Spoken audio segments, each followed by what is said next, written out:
윤태곤의 뉴스사이다. 윤태곤 실장 어서 오십시오. 네, 안녕하세요. 오늘 서울시 국감이 주목받았죠? 예, 지금 서울교통공사, 그러니까 지하철, 도시철도 등을 포괄하는 조직인데 여기 채용 관련 의혹 때문이에요. 네.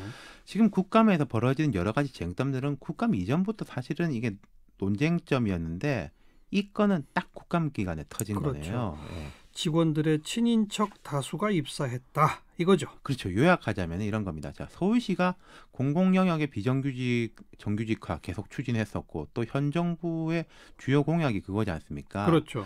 게다가 그 구의역 사고 기억하실 텐데 네. 안전 업무를 담당하던 비정규직 청년이 사고로 사망하면서 이 이슈가 커졌죠. 그래서 서울교통공사에서 안전 업무 등에 대해서 고용이 늘었고 이 고용은 처음에는 비정규직, 무기계약직 이렇게 됐는데 이분들이 정규직으로 전환이 됐거든요. 예. 근데 알고 보니까 이제 기존 직원들, 친인척, 무자격자들이 이 와중에 막 들어갔더라. 네. 그리고 안전 업무 아닌 다른 업무도 들어갔는데 이 사람들이 아주 쉽게 정규직으로 전환됐다. 이거죠. 네. 몇 명이나 된다는 겁니까? 그 3월 1일에 무기계약직에서 정규직으로 전환된 사람이 1,285명인데 이 중에 108명이 교통공사 직원의 친인척으로 조사됐어요. 근데 이 조사에 대한 응답률이 낮아요. 그러니까 이 조사가 그 1,285명한테 당신 친척이 여기 있냐 물어본 게 아니라 교통공사 전체 직원이 한 15,000명 되거든요. 네. 당신의 이제 친인척이 이번에 여기 정규직으로 전환됐냐 물었는데 답한 사람이 한 12% 정도라고 해요. 그래요? 예, 그 중에 이제 근데 108명이 들어있다는 거죠. 네. 그리고 요 엊그제 또 논란이 됐던 거는 인사처장 했던 사람, 지금도 이제 처장직이니까 고위직인데 이분의 부인도 무기계약직에서 정규직으로 전환됐는데 그 유민봉 의원한테 보고한 명단에는 빠졌다가 이제 들통이 나가지고 뭐 끼웠다. 예. 아직 전수조사는 안 된 것 같아요. 그럼 108명이라고 하는 거는 지금까지 확인된 숫자만 그렇다는 얘기고 훨씬 더 많을 수 있다는 얘기네요. 뭐 많을 가능성이 높죠. 아하. 그리고 이게 누가 누구 동생이다, 부인이다 이걸 뭐 명찰 달아놓고 있는 것도 아니고 주위 가까운 사람들만 아는 거 아니겠습니까? 그렇죠. 제가 조금 취재해 보니까 시나 교통공사나 노조도 정확한 실태는 모르고 있는 것 같아요. 그래요? 다만 이제 상당수가 될 거다 이 정도고 지금 나온 수치는 응답자들이 스스로 밝힌 것인데 직원 자녀가 31명, 제일 많고 형제, 남매 22명,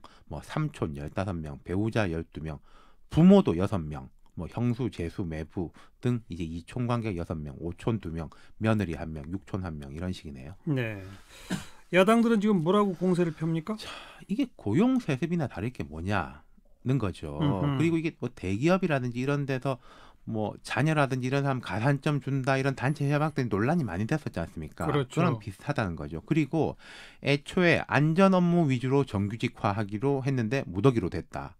오래 힘들게 비정규직으로 일하던 분들이 정규직화 된다. 뭐 그까지는 괜찮은데 정규직화 될 것 같으니까 그 소문 듣고 막 들어와가지고 정규직 된 거 아니냐. 뭐 예. 노조 중심으로 해서 그 정보를 알고 지원을 독려하고 채용한 거 아니냐 이런 거죠. 네. 뭐 노조가 그 지원을 독려하고 채용했다는 증거는 있나요? 증거는 현재는 없죠. 그리고 제 생각에 이걸 뭐 공문으로 했을 것도 아니고 아이, 그런 그렇죠. 명확한 증거가 나오기는 어려울 거예요. 예.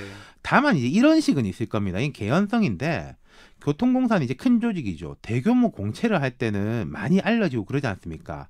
근데 이제 각 영역별로 조금씩 사람을 뽑을 때 뭐 지금 보면은 식당이나 목욕탕에서 일하는 분들도 정규직으로 전환이 됐거든요. 이런 부분은 홈페이지를 통해서 공고를 하긴 하는데 일반적으로 알기는 어렵죠. 이런 정보를. 그러다 보면 직원들은 아름아름으로 예, 이런 예. 정보가 전달되고 그럴 개연성은 있다는 거죠. 그래도 아무튼 이렇게 결과적으로 보면은 비판받을 대목들이 생기는데 서울시는 뭐라고 합니까? 자, 박원순 서울시장이 오늘 답변을 했습니다. 기본적으로 산하기관 직원 채용에 있어서 공정하고 공평한 과정을 거쳐 이루어져야 한다고 확신한다. 당시에 그 구의역 김군 사건 이후에 서울시는 결단을 내리고 과거 위탁을 주었던 안전 업무직을 정규직화했다. 이렇게 강조를 했는데 예. 비리가 있다면 큰 문제다. 서울시가 직접 감사할 수 있지만은 보다 객관적으로 감사원에서 하면 좋겠다는 판단으로 감사원에 요청하기로 결정했다. 감사원 감사 요청. 예. 참 근데 이거 하나하나 들여다보기 이제 쉽지는 않을 거예요. 근데 이제 박 시장 이야기를 정리해 보자면은 비정규직의 정규직화, 그 중에서 특히 위험 업무의 정규직화는 옳은 것이다. 옳다. 그건 뭐라고 할 수 없다. 하지만 그 과정에서 문제가 생겼다면 그건 잘못된 일이다. 이 예. 정도가 되겠죠. 예. 지금 이 사안은 여러 가지 예민한 키워드들이 포함되어 있습니다. 고용, 기득권 공유, 질 좋은 공공기관 일자리 나눠 먹기, 청년 실업 등등 앞으로 상당 기간 이슈가 될 거예요. 그렇죠. 이 강원랜드 때하고 유사한 점이 있고 틀린 점도 있거든요. 그때는 이제 좀 힘 있는 사람들 위주로 됐다면은 여기는 뭐 노조에서 한 거 아니냐 이런 의심이 있는 것인데 예.